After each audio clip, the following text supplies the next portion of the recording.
I'm constantly looking into the future and planning. I'm always 100 moves ahead, mapping out options A through Q.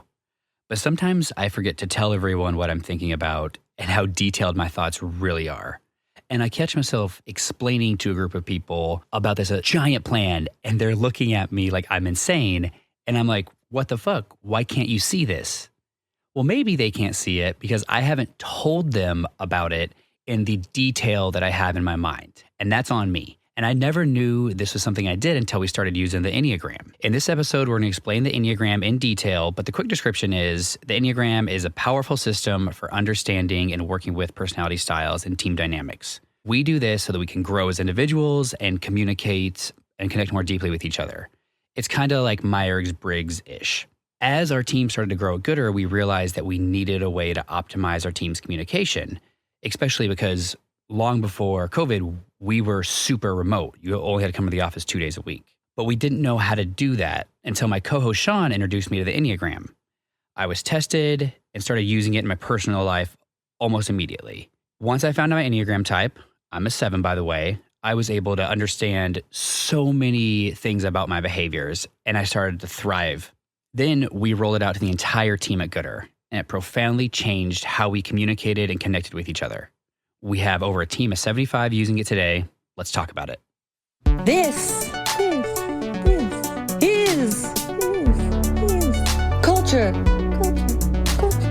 Goodr. With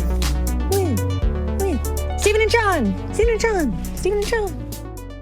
All right, today we're actually going to flip the script. And since Sean is the Enneagram expert, I'm going to be asking the majority of the questions. So before we jump in here, Sean, can you give a quick overview of Enneagram and the 9 types? Sure thing. So the Enneagram is a system that describes 9 distinct personality types. Ennea is the Greek word for 9. Gram refers to a drawing, like a diagram. So it creates a 9-pointed circle that describes how each type relates to other types through growth or stress. And it's common to find a little of yourself in all the types, right? Nobody has an exclusive hold on any human trait. But one type will land uncomfortably close to home, and it offers a clear picture of your strengths, habits, challenges, blind spots, so that you can work with them. And it offers a better path to relating to others and approaching your own personal growth. So just take a minute here and briefly describe each of the 9 types. And you can listen for one that might fit with you. And then toward the end of the episode, we'll share some tests, both free and paid, that you can look to find your type a little bit more specifically. So type 1 is known as the perfectionist or the reformer. This is the rational, idealistic person who's very principled and purposeful. They're self-controlled and perfectionistic. They're motivated to improve and reform themselves and the world. And they tend to expect that others have a desire to try to perfect things as well. Type 2 is the giver or the helper. This is a caring, interpersonal type of person who is very generous, people-pleasing, and they're motivated to try to make a difference to others, to help everyone win. And they tend to expect that others can sense and meet their needs because they're so good at doing that for other people. Type 3 is the performer or the achiever. This is the success-oriented, pragmatic person. They're really excellent at adapting to different situations, super driven, and a little bit image conscious. They're highly motivated to succeed. They love efficiency and taking action, spreadsheets, to-do lists. This is their world. And they tend to expect that others can set aside their feelings to get work done. Type 4 is the individualist or the romantic. So it's a sensitive, withdrawn personality style that's very expressive and can be a little bit more dramatic because they're drawn to emotional creativity and just kind of tapping into that source of making a unique creative contribution. They tend to expect that others are committed to authenticity just the way that they are and pretty much can't handle it if someone is coming across as inauthentic. Type 5 is the investigator or the observer. This is an intensely cerebral type of personality that's very perceptive and innovative and tends to be a little bit more isolated than others. They're motivated by the quest for wisdom and knowledge and just generally want to understand everything they possibly can. And they tend to expect that others can share and understand their need for physical and emotional distance. Type 6 is the loyal skeptic or the troubleshooter. This is a committed, security-oriented person. They're generally scanning the horizon for what could go wrong and trying to plan for the worst-case scenario. Very responsible and loyal type of personality. They're motivated to plan for that, what could go wrong and create safety kind of a scenario. And they tend to expect that everyone is aware of the value of scanning the horizon for things that might go wrong and planning for those things in advance. Type 7 is the enthusiast or visionary. This is a busy, fun-loving type of person who's very spontaneous, versatile, adventurous. It can also be a little distractible or scattered. They're motivated to enjoy life and create freedom and possibilities for themselves and others. And they tend to expect that reframing negative experiences into positive ones is both possible and a good thing. Type 8 is the protector or challenger. This is a powerful, dominating, self-confident type of personality, very decisive, willful, and confrontational. Confrontation is no problem for type 8s. They're motivated to create a huge win or huge wins across the board, and also to protect the underdog. They tend to expect that people will be direct in saying what's on their mind. The type 8 will stab you in the front, as they say. Type 9 is the peacemaker or mediator. This is the easygoing, self-effacing type of person, very receptive, reassuring, agreeable, and can also come across as a little bit complacent. They're motivated to create and maintain harmony in any situation, and they tend to expect that other people can see at least two sides to most things. What's funny about when you're reading those, Sean, is I had my eyes closed, I was listening, and I felt like Neo in the Matrix, where every time you said a type, I just see the people who I know who are those types. Yeah, totally. That's what starts to happen, and that's where it really comes to life. Yeah, it is. It's really cool. So how did you first learn about the Enneagram? So way back in 2014, my wife Jen and I were on a trip to Australia, visiting this business down there that we were doing some consulting with for a startup. And we heard everyone referring to each other as numbers, like, oh, that guy's a 3 or that guy's a 9, you know? I was like, what the hell are you guys talking about? What do you mean he's a 3 or a 9? Like, what is this scale? And they were like, oh, you haven't heard of the Enneagram? No. That's like the one time that Australia is ahead of us on something. Yeah. So they had a full-time Enneagram consultant, and he was like, oh yeah, you know, I'll test everybody here, and we'll share your type with you. So he gave us this little booklet, and, you know, he's describing the 9 types. And I was like, yeah, sure. Like, this is all it seems kind of sketchy. Like, he's trying to anchor me right into, like believing this. Yeah. Yeah. And then so I was reading through all the types, and I really wanted to be a 7 or a 2, you know, and then I got all the way down to 9, and I was like, oh, that really doesn't feel good. I can see all the parts of myself that I don't like, and they're just right there. So yeah, just that whole experience. I don't know if it was like being out of the country or just being in the right time of life, but coming into that system, it really explained a lot about myself that I had never really considered in that way. How big of a company was this? Like a multi-million dollar company. I think they own the rights to Nike in Australia. Oh, wow. And so how many people do you think they were doing this with at the company? Oh, over 100. Yeah. Yeah. That's right. So that, to me, that's a telltale sign of, oh, it's not a 9-person startup, right? Like that's a huge organization. Yeah. Did you say on everybody's desk they had like their types? Yeah. Yeah. They had cubicles, of course, but on the cubicle, like right on the outside, it was like, oh, this, 9, 2, 3, 4. Like, whoa.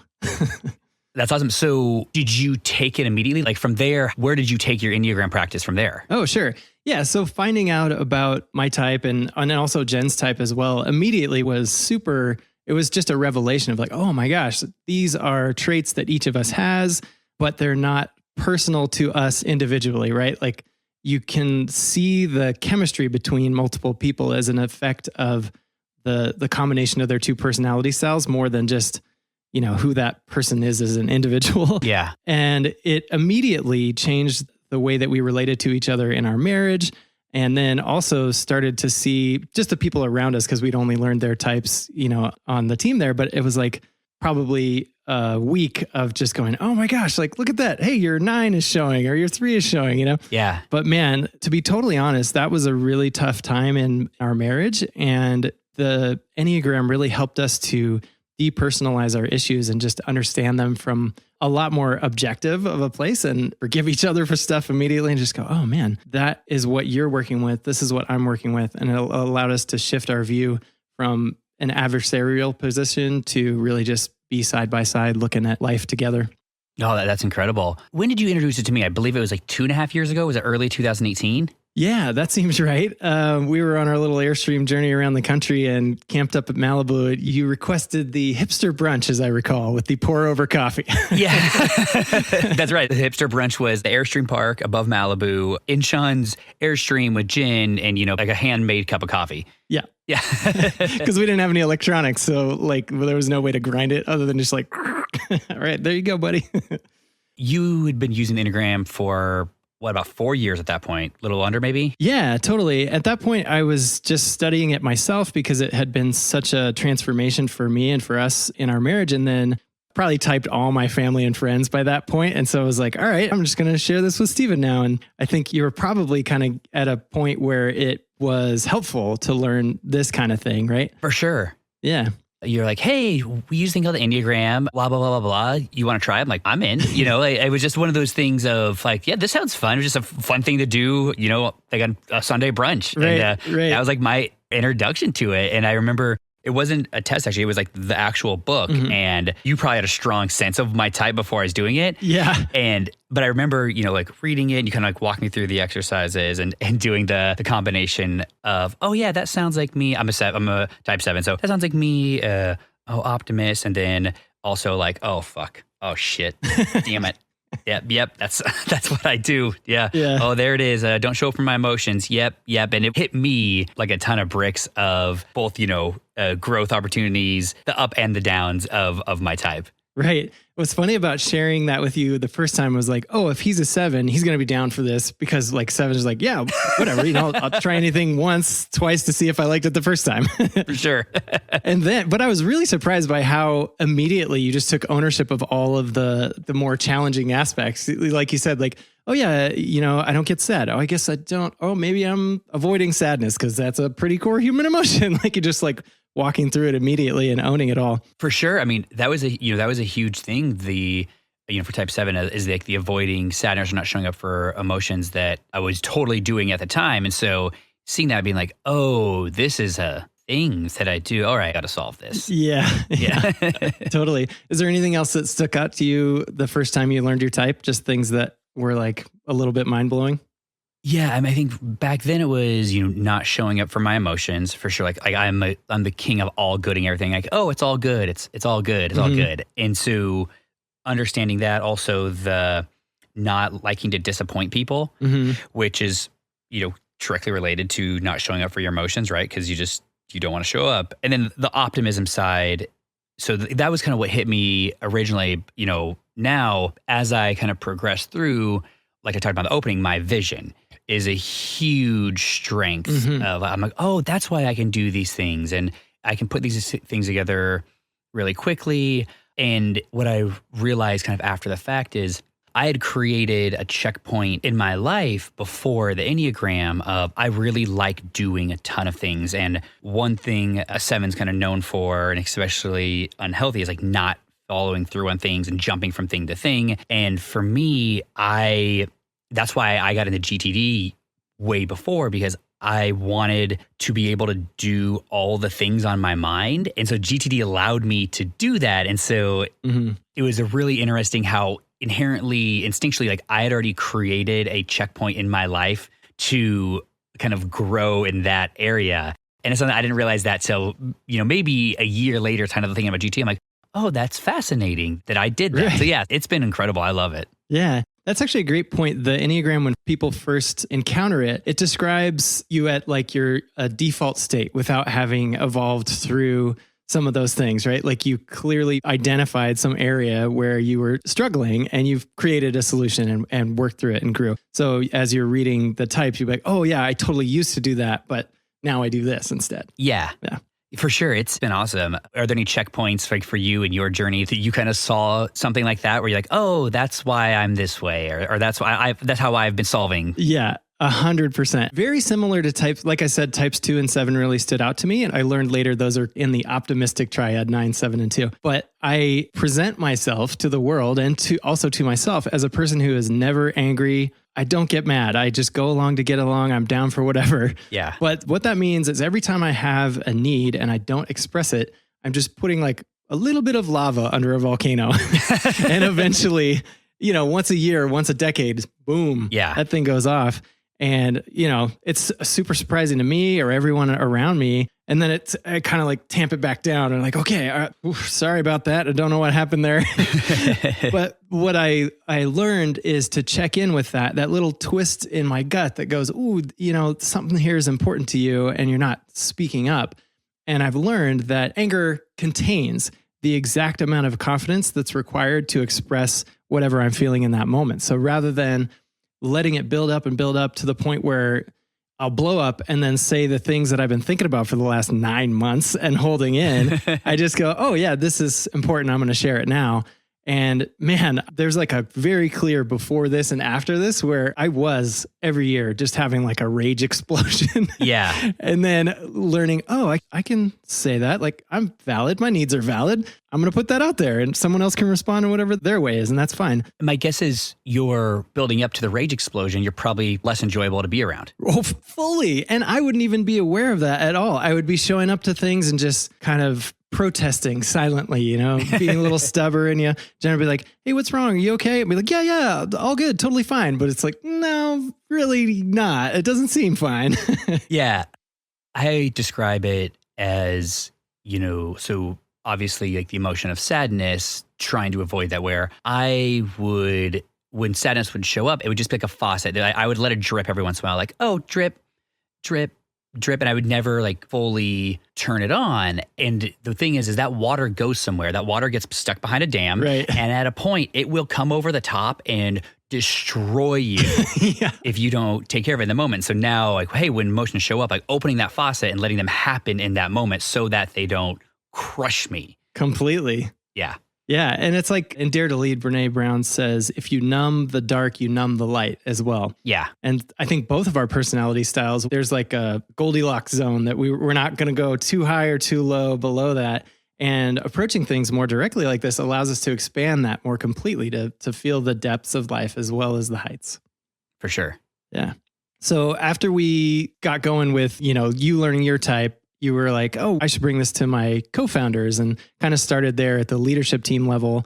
And then we slowly rolled it out to flock leaders and then the rest of the team. But how did that initial shift of learning your co-founders types change your relationship with them? Yeah, it's interesting. I remember kind of bringing this up to Ben at the time. And, we do goodr Stock, which is our quarterly summit. He's like, this feels like it'll be a perfect weird thing for goodr Stock. And that was kind of the first had you down to do it to everybody. So that was kind of the big jumping off point. But, early on, so Ben's a 5, Carrie's a 9, and it changed things in different ways. So I'll give 2 examples. One, just the general understanding of people around you. So 5s really like to have information ahead of time. And as a 7, I'm perfectly comfortable just coming in and just dropping shit like this, bang, bang, bang, woo. Right, you're great on your feet. Once I realized this, I'm like, oh, this is a really easy thing to solve. Hey, put together the plan for things and deliver it ahead of time. That's a really simple thing that I saw really early on. And what's so interesting about the Enneagram is it actually helps you kind of live a full life, and you 7s love to get what they want. And if you're like, hey, if you play in these rules and you talk to types the way they need to be talked to and communicate to them the way they need to be, you can usually get what you want a lot of the time. And, 9s are known for kind of chameleon to people around them, right? Like, I don't know, how would you describe it, Sean? Like wanting to, is it people please? I don't know. Yeah, it's more like go with the flow, don't rock the boat, really want to just keep everything copacetic and make sure there's harmony all the time. For sure. And with Carrie, understanding that and putting in checkpoints so that resentment doesn't show up. I still have this monthly reminder that shows up every once a month it was daily at that point. It was, remember, it's okay not to get your way. And so with 9s, I'm really kind of hypersensitive about that and try to not enforce my opinion because I know the weight is going to be more. And so, right. Just learning those things. And then we brought it into goodr, but it's just another tool in the toolbox. I think if anybody's learning anything from our podcast is our culture isn't the way it is because we just do Dare to Lead, or we just do GTD, or we just do the Enneagram, or we just use Slack. We do all of it, and we're constantly like tweaking and learning and really ingraining it, right? We're not just, we mention this and leave it. It's part of our weekly and daily. And so it's just been another really solid communication tool for the team at goodr. Yeah, absolutely. So noticing the way that the culture was before we brought it in and then the shift after we brought it in, are there any clear markers of a change that you noticed? So I think that just a general sense of understanding each other. Mm-hmm. So there's a lot less depersonalizing behaviors. Oh, right. So yeah, take things less personally in general. Yeah, and this is, the Enneagram isn't an excuse for people to be assholes, right? That's not what this is. And I think the big thing for me personally is how it has changed how I'm able to deliver feedback in a more effective way. Oh, yeah. Can you talk about that? Do you have a formula that you use or a way that you prepare for it? Well, usually I'll just call you and be like, all right, I got to give this person a feedback, walk me through it. That's not even a joke. That's literally what happens. Yeah. But I have a to-do list that you would actually put together a bunch of notes. So I'll kind of like look at that. But understanding the type I'm giving feedback to, like 2 easy examples are 8s can take pretty much anything fucking directly to their face. And actually you kind of have to be a little more firm with an 8 like, hey, this is going on. It's got to stop. And so knowing that just helps it be more effective. On the reverse side, 3s, for example, it's a moving forward. You do not need to dwell on whatever happened. Like, hey, moving forward, can you do this for this reason? And if you deliver it that way, they're like, yeah, done. Yep. Right. Those are 2 really quick examples of knowing a type and delivering feedback. So then there's not fights and actually the feedback lands and it works. Mm-hmm. Yeah, absolutely. Can you talk a bit about like how we use the Enneagram at goodr, weekly TWC, like kind of everything, because you're really on the pulse of it? For sure. Yeah, like you said, every Tuesdays with Carl, we've got our little setup with our picture and our name and our Enneagram type. So everyone reads through, hey, Sean, type 9, blah, blah, blah. This is what I'm focused on this week. So we're always reinforcing what our default perspective is by sharing that with each other. And then we also use it to prepare for meetings. Did a perfect example of, all right, I'm meeting with a 5. They're looking ahead. How do I give them what they need in advance of this meeting so that they're not feeling surprised or something? If there is conflict between 2 or more people, we can actually plug in their Enneagram types to a couple of different websites and then see immediately, oh, these types are likely to trigger each other in these ways. And getting to resolution looks like this. And man, 9 times out of 10, that little map of the type dynamics is so accurate that if we just read it to the people involved, they'll immediately have that, oh, okay, it's not you or me. It's just the way that we are in this moment. You could totally predict and expect it, basically. I assume other people like me hit you. I'm like, hey, I need to have this difficult conversation with this person. Walk me through it. Yep, that happens fairly often. And I love it because what we're saying is not, I see this person as this type and I want to just communicate, push those buttons on their little control panel. It's, all right, I understand that this is what I'm working with. I'm working with type 9 qualities, right? I'm likely to say what I want and then immediately say, but it's not that big of a deal.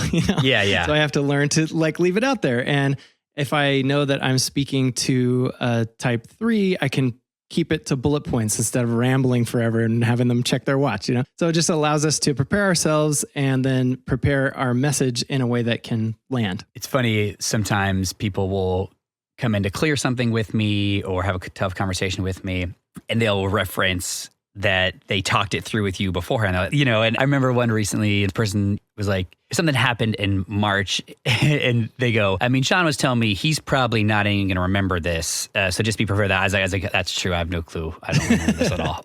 Like they've been holding on to it for so long and you're like, yeah. I get all the time. Sean said you're going to be really excited that I'm here to clear something with you. I'm like, totally. In fact, I'm constantly reinforcing the truth that ownership of a mistake or any challenge, just owning your role to you especially, is really liberating. It's like, okay, great. As long as you see that, then I don't feel like I need to make sure that I rub your nose in it. You got it. We're good. Yeah, for sure. For sure. Yeah.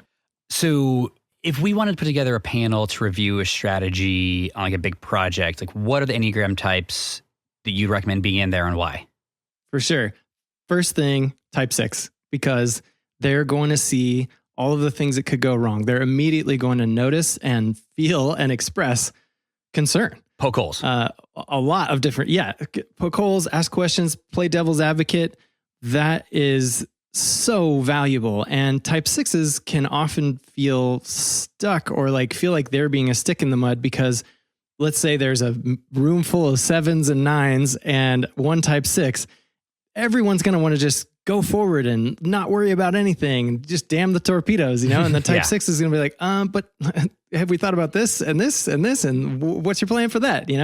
So to intentionally create a room that gives us, ideally, we would just have one of each type to say, okay, we've got our type 8 who knows. That's a total 9 answer. That's a total 9 answer. 4. Hey, it is. You can Harmony, only pick 4 for types. sure. What 4 types would we want in there? All right, if I pick 4 types, give me what kind of meeting? What are we doing? All right, a meeting on moving forward. How do we look at our pay scale and how we pay people and that?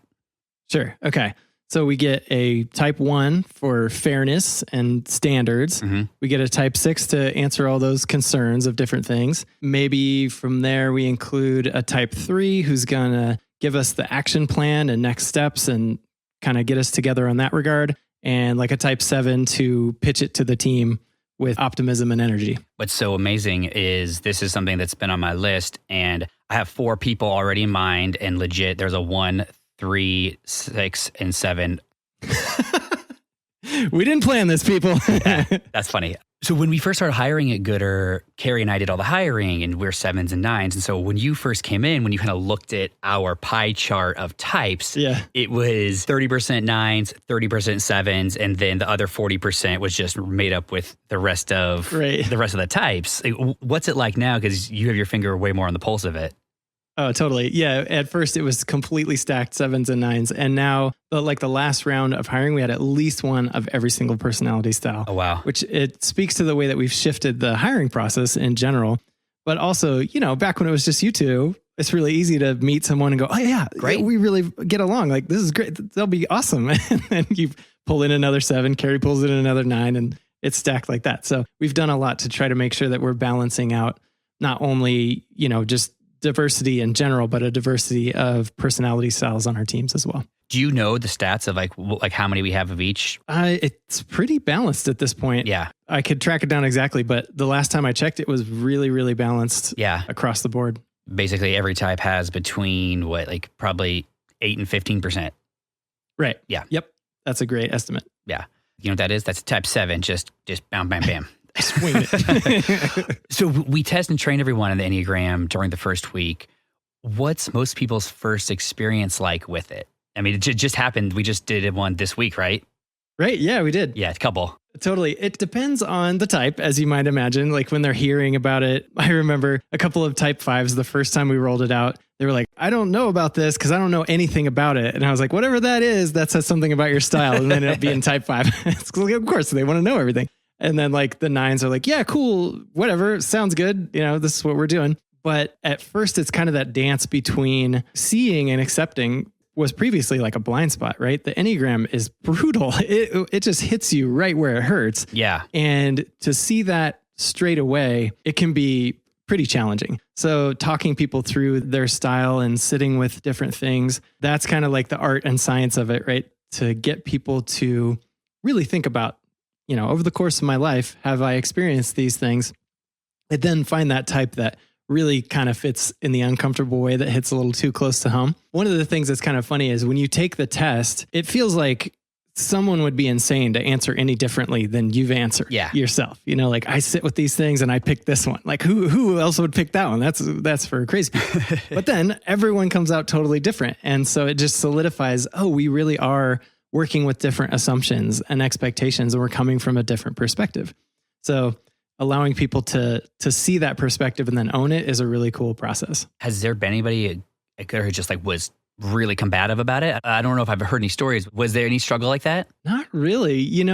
A lot of people will stick between 2 types or kind of want to be both. Yeah.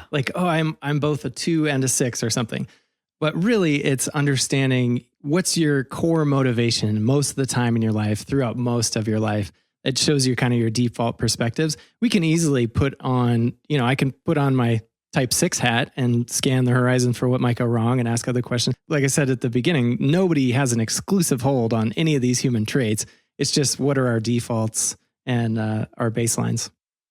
What benefits do you see using a personality system like Enneagram in a professional setting? There are many. First of all, going back to onboarding week, one time we had, I think 2 or 3 type 5s in our onboarding class. And then, I don't know, a 3 and a 7 or something. And the type 5s, before they knew their types even, they were just hanging back and kind of observing and, just quietly participating. And then they found their types and were like, oh, yeah, that's me. And to be able to share with them, hey, now that we know you're a type 5, what I need you to hear is you don't have to pretend to be something you're not. You don't have to show up like you're ready to dance and party and hang out. You're ready to go home basically after work. So, and that's okay. So just show up exactly as you are and don't feel like you need to morph into someone else. And that fits perfectly with our values, right? Yeah. Be unabashedly yourself. So that's one key thing, is just to show up without feeling like you needed to fit yourself into some other mold. And then another is really clearly being able to take ownership of your expectations, your perspective, and your challenges and strengths, and really just own them. Leverage your strengths. My role here is basically like type 9 cranked up to 1,000.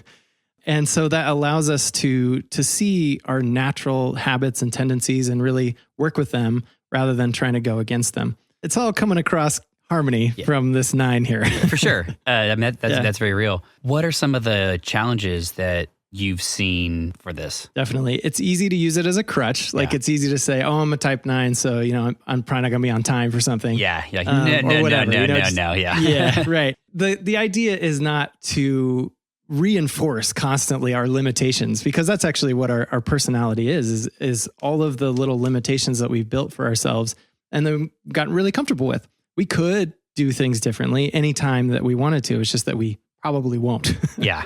So it's learning to break out of that box rather than continually sitting in it. Over explaining bad behavior, or really the worst possible thing you could do is accuse someone else of, oh, that's because you're a type 5 or whatever. Like, you don't want to use it aggressively at all. Sure. It's more for our own self-awareness and understanding our dynamics with each other better rather than using it against each other somehow. What happens if somebody types themselves wrong or, goes through this and just does not want to believe the findings? I mean, usually eventually come over, but explain kind of what that's like. Right. Well, like anything where we're telling ourselves a story that's not true, it's super unhelpful. So if someone identifies, let's say first they pick type 7, because they want to be seen as a positive person and that's how they would like to see themselves. But really they're a type 4. They're not going to get anything out of the messages for type 7 or out of the growth practices for type 7. And like you said, eventually they'll come to see, oh, you know what? Maybe this is my default perspective and that actually does resonate with me. And like for a type 4, they want to be unique and original almost at any cost. So to be seen as the person who wants to be unique and original can be really convicting. Yeah. So, going through a transformation like that is super liberating, because then they can see, oh, right, I admit it. These are my default perspectives. These are my habits. This is what I want. And then that growth path that's way more personal to them is available. Yeah, that makes sense. So you're certified in the Enneagram now. So what was that process like? And then what are some of the things you can do now that you're certified? Sure. I got certified with Integrative 9, and they had a conference in San Francisco. So flew there for 4 days. And then the case study element of that was like a many months long process, not helped by COVID by any sense, but just the in-depth training and understanding of bringing these principles to life and learning to work with them, just getting strategies. Even like a simple one is called dilemma scissors. So looking at, if you need to work through a challenge, you can look at it through the lens of your default type. So you're type 7, and then move over to a wing. So, okay, look at it through type 6. What could go wrong here? What am I missing? Lean over to type 8, embody confidence and total certainty that you can succeed. And then go to your lines, right? What are the principles here from type 1? What's the right, wrong, good, bad? What standards can I set? And then down to type 5, how can I think about this deeply and look into it? What can I learn? So just learning to approach things in a different way. So those are some of the tools that I was able to bring back from that.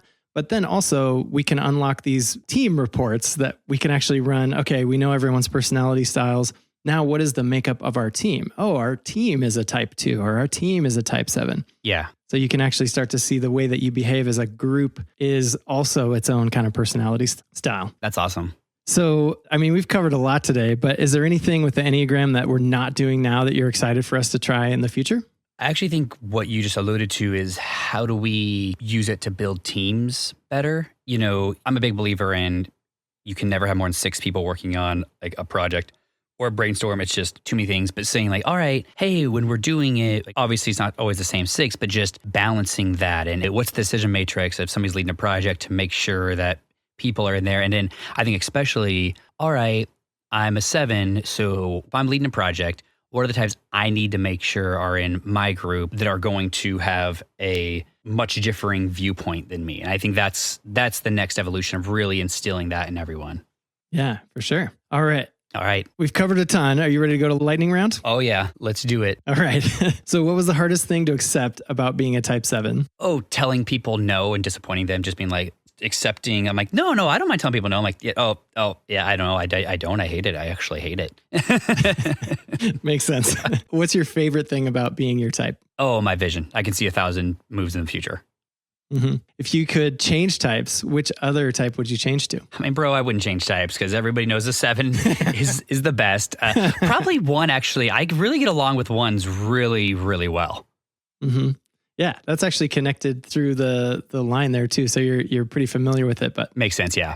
Yeah. So what has the Enneagram helped you with the most? I mean, for me personally, just showing up for my emotions. And for others, how do I get what I want? Legit. I'm like, hey, all right, cool. So they need this. All right, type 6 needs all the holes poked in it before I bring it to them. Great, I'll do that. Yeah. Right. Saying no is a challenge, but hearing no is even more challenging. Yeah, for sure. Yes. So you know everybody's type at goodr, but do you ever try to figure out what type other people are outside of goodr? Oh, all the time. I mean, I think I'm pretty good at it, but yeah, for sure. I feel like Neo in the Matrix sometimes. I'm like, oh, look at this fucking 8. Right. So how does knowing someone's personality style change your relationship with them? I mean, it's just way more harmonious. You just take things a lot less personal. I think that's how it's said. I don't speak well. Either way, yeah. You got it. You have all the best words. So Circle Bar, what's one thing that we should bring up again that we didn't get to cover or take another shot at? I think just one funny personal story. I remember on a run with some people at goodr, and I go, hey, if you can choose, a bunch of people were single. I'm like, if you could choose what type you would date or want to be with, what would they be? And Mountain on our team, who's a 9, just in a second goes 7. And I was like, oh, you said that quickly. And he goes, I'm a 9, so I'm going to kind of go along with anybody and everybody. And I want to go along with the happiest person in the room. And I started laughing. But then I think you've told me 7s and 9s are super common pairings. Oh, yeah. Personally, I never used to think I have a type. Like, I don't like a woman who does this or, is a runner or is this. But the reality is I've had 3 like major long-term partners in my life, and they have all been 9. So I clearly have a type. It's a type 9. Right. It's literally type 9. Yeah. Nice. Anything you want to circle back on? I think we more or less covered it. I'm sure I'll think of something later. Yeah. Yeah. So advice for anybody who wants to follow this path, just take the project of self-awareness seriously by finding your Enneagram type and help clarify your own personal strengths and challenges. And then just be willing to face the uncomfortable truths about yourself that the Enneagram will reveal. It's just awkward at first, and then it becomes totally liberating.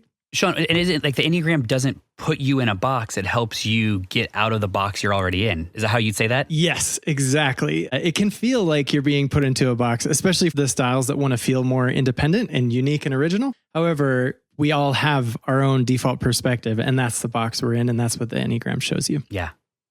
Next actions. All right. So take a free or paid Enneagram test. We'll provide a few links so that you can learn your personality style. And then I would say identify 3 blind spots that are holding you back that you recognize, oh yeah, this is definitely not serving me, and build a daily practice to start to face them directly. Yeah. Awesome. Sean, get us out of here. All right. Thanks so much for participating in this with me today, Stephen. And thanks everybody for listening. Be sure to join us next time. We're going to be covering our 3-month onboarding process. Until then, be excellent to each other. Thank you so much for listening. Send us your questions, learn more, and find episode resources at goodr.com/culture. If you enjoyed yourself today, we would be so grateful if you could please leave us your star rating and review. That 1.5 minutes of your time, it really does help people find us. And don't forget to share us on your stories, tell your friends, tell your parents, tell your dog, or maybe your dog isn't into this kind of thing, and that's fine too. Be sure to follow us on Instagram at culturegoodr and Steven at Steven Leese. That's Steven with a PH because those V people are not trustworthy. Culture Goodr is produced by our in-house goodr team. The show is co-hosted and written by Sean Tinney and Steven Leese. Maya Morales does PR and promotion. Shelby Farrell handles all things digital. Emily Barber manages social. Teresa Garcia is our supervising editor. And the editor of this episode can be found on the blog. That sweet tune you're hearing right now was created by Mike Eddy of Cucumber Fuzz, recording by Barrett Bowman, and this voice you're listening to is Carrie Blunt. Many thanks to the entire team at goodr, really, without whom there obviously would be nothing to podcast about. At goodr, we exist to give you the permission to be unabashedly yourself, unless you're an asshole. So don't be. Until next time.